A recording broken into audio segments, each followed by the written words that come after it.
Today I'm going to share Room in Your Heart, the original story by Conant School. This is a folk tale from the country Bhutan, and it's illustrated by Pema Sharing.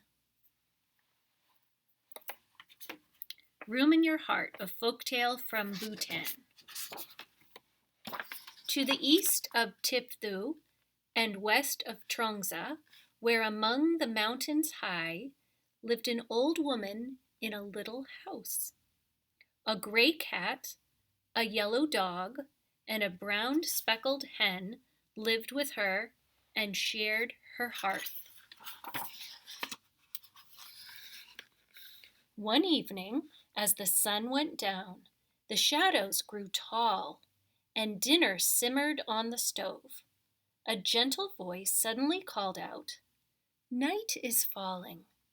Nepo Shongya, is there room for me?" A ragged monk in robes of red stood at her door. The old woman welcomed him in and gave him a place of honor near her altar. She stirred a pot on the stove and was about to serve the food when a hurried voice exclaimed, "This letter must reach Trongsa without delay. But my calves are on fire. I am tired and must rest a while. Nepo Shongya?"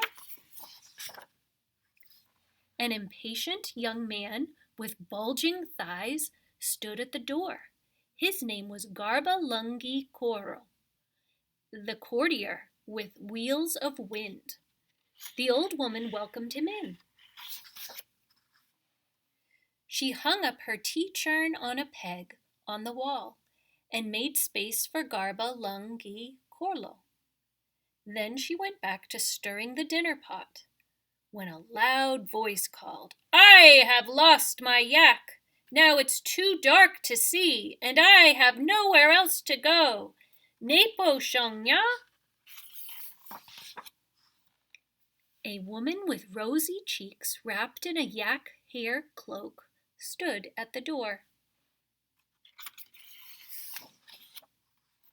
The old woman welcomed her in. She cleared a space under her shelf, and the visitor gratefully took her place. Finally, the old woman was ready to serve dinner, but there were more voices at the door.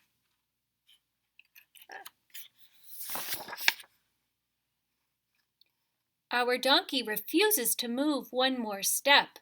We have pushed him far too hard, and now his poor old legs are worn out. We have to stop here tonight. Nepo Shongya?" Two men and a donkey stood at the door. The old woman looked at all her guests and cheerfully said, "Come on in and do your best."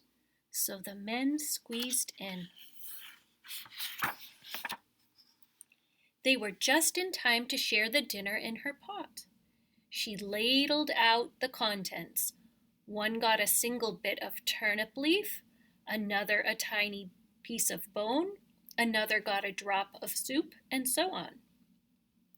The guests savored their dinner and licked their bowls clean.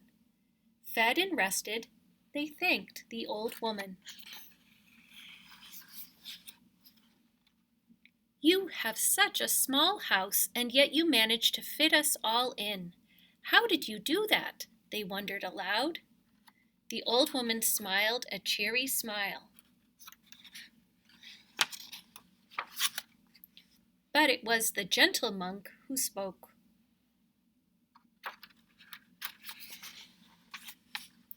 "There will always be room in your home as long as there is room in your heart."